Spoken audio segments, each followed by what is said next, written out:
अभी थोड़े दिन पहले मैं भारत में एक बहुत बड़ी कॉन्फ्रेंस में गया था। भारत के कई डॉक्टर्स लोगों का एक संगठन है, इंडियन मेडिकल एसोसिएशन, उनकी एक कॉन्फ्रेंस में गया था। उसमें भारत देश के कई बड़े माने जाने डॉक्टरों के साथ बात करता था, चर्चा करता था। तो उनके सामने मैंने एक प्रश्न रखा था कि आजकल भारत में एक बीमारी बहुत हो गई है, शायद दुनिया में भी ज्यादा हो गई है, हार्ट अटैक।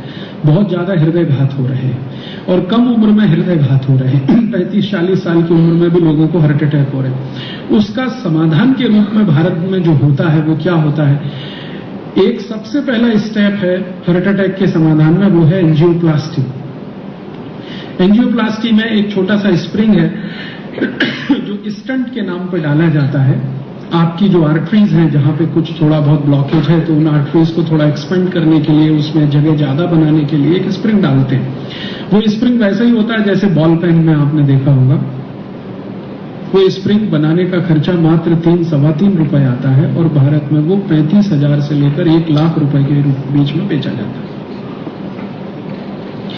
मैंने इस विषय पर बहुत सारे सर्जन्स लोग जो रोज एंजियोप्लास्टी के 4-5 ऑपरेशन करते हैं उनके साथ बात किया कि ये जो स्प्रिंग आप डालते हैं इसकी कॉस्ट ऑफ प्रोडक्शन 3 रुपए, 3.25 रुपए। हाँ, बिल्कुल सही है, इतनी ही है। फिर ये 35,000 से लेके 1 लाख रुपए में डाली जाती है। आपको लगता नहीं कि भारत की लूट हो रही है? तो कहते हैं हाँ, लगता है लूट हो रही है। तो इस लूट को रोकने के लिए कोई प्रयास नहीं किया जाना चाहिए? तो वो कहते हैं आप करो। मैंने कहा मैं तो सर्जन नहीं, मैं तो डॉक्टर नहीं। आप तो डॉक्टर हैं, आप तो सर्जन हैं। आपको तो सरकार ने एक ऊंची डिग्री देकर आपके ऊपर लाखों रुपए खर्च करके इस जिम्मेदारी के लिए बनाया है। आपका तो पहला कर्तव्य और धर्म है। तो उन्होंने कहा कि हाँ, बात तो सही है, लेकिन अंत में एक ने धीमे से कहा कि ये जो 35,000 से 1 लाख के बीच में ये बिकता है स्टंट, इसमें कुछ कमीशन हमारा भी है। तो हम चुप बैठे। ये बात जब मैंने भारत के राष्ट्रपति महोदय तक पहुंचाई, जिनका नाम है डॉक्टर अब्दुल कलाम, और मैंने उनसे कहा कि आप तो डीआरडीओ में बड़े पद पर काम कर चुके हैं और आप इस देश के बहुत सिंसियर साइंटिस्ट में माने जाते हैं, जो सच में बहुत सिंसियर है, सिर्फ अपने लिए नहीं सोचते और के लिए भी सोचते हैं। आप इसमें कुछ प्रयास कराइए। तब उन्होंने एक लंबा पत्र मुझे भेज दिया और कहा कि मैंने डीआरडीओ में रहते हुए प्रयास किया था और ये जो स्टंट भारत में बाहर से आता है, अमेरिका से बेसिकली आता है, 35,000 से 1 लाख रुपए के बीच में, इसको डॉक्टर अब्दुल कलाम के प्रयासों से 10 रुपए में तैयार किया गया था। लेकिन भारत सरकार ने उस समय डॉक्टर कलाम का साथ नहीं दिया, अमेरिकी कंपनी का साथ दिया, तो आज तक वो योजना कार्यान्वित नहीं हो पाई। ये डॉक्टर अब्दुल कलाम ने मुझे लिख के भेजा। तो मैंने कहा जिस समय आप साइंटिस्ट थे तब भारत सरकार ने आपको मदद नहीं किया, ठीक है, समझ में आता। अब तो आप भारत सरकार के मुखिया हैं, अब तो आप प्रेसिडेंट हैं, अब तो आपके लिए बहुत आसान है ये सब करना। तो उन्होंने कहा अब और मुश्किल है। पहले ज्यादा आसान था, अब और मुश्किल है। अब क्या है?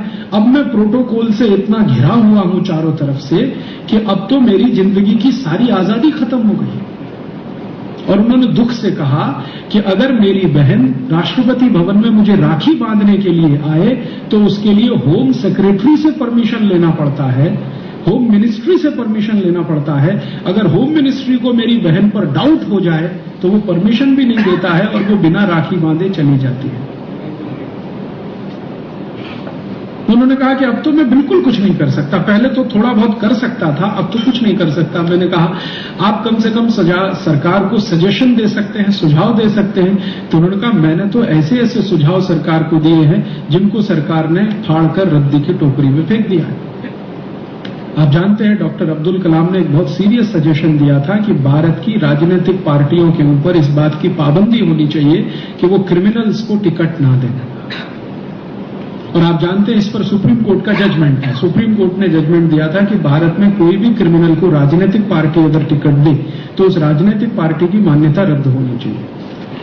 सुप्रीम कोर्ट के इस जजमेंट को भारत की सरकार लागू करने के मन में नहीं थी और भारत सरकार ने उलट कर कहा कि सुप्रीम कोर्ट कौन होता है हमको ये कहने वाला, हम संसद में कानून पलट देंगे। तो सुप्रीम कोर्ट का ये जजमेंट पलटने के लिए भारत के घोटालेबाज नेताओं ने, भ्रष्ट नेताओं ने, हरामखोर नेताओं ने एक साथ मिलकर एक ऐसा कानून बना दिया जिससे सुप्रीम कोर्ट का ये जजमेंट ही निष्प्रभावी हो गया और वो आज तक लागू नहीं हुआ। डॉक्टर कलाम को इसका बहुत धक्का लगा है और आज तक वो उस धक्के से उबर नहीं पाए। उन्होंने कहा कि मैंने तो एक कोशिश की थी भारत के हित में कुछ अच्छा हो जाए, लेकिन ये राजनीतिक पार्टियों का ऐसा समूह जो यहां बैठ गया है, ये तो कुछ करने नहीं देता है। और उन्होंने व्यक्तिगत बातचीत में ये स्वीकार किया है कि अब भारत में कुछ अच्छा होगा तो जमीन से कोई रिवॉल्यूशन हो तो संभव है, दिल्ली बैठकर कुछ नहीं हो सकता। वो भी इस निष्कर्ष पर पहुंच चुके हैं। अभी थोड़े दिन पहले मैं भारत में एक बहुत बड़ी कॉन्फ्रेंस में गया था। भारत के कई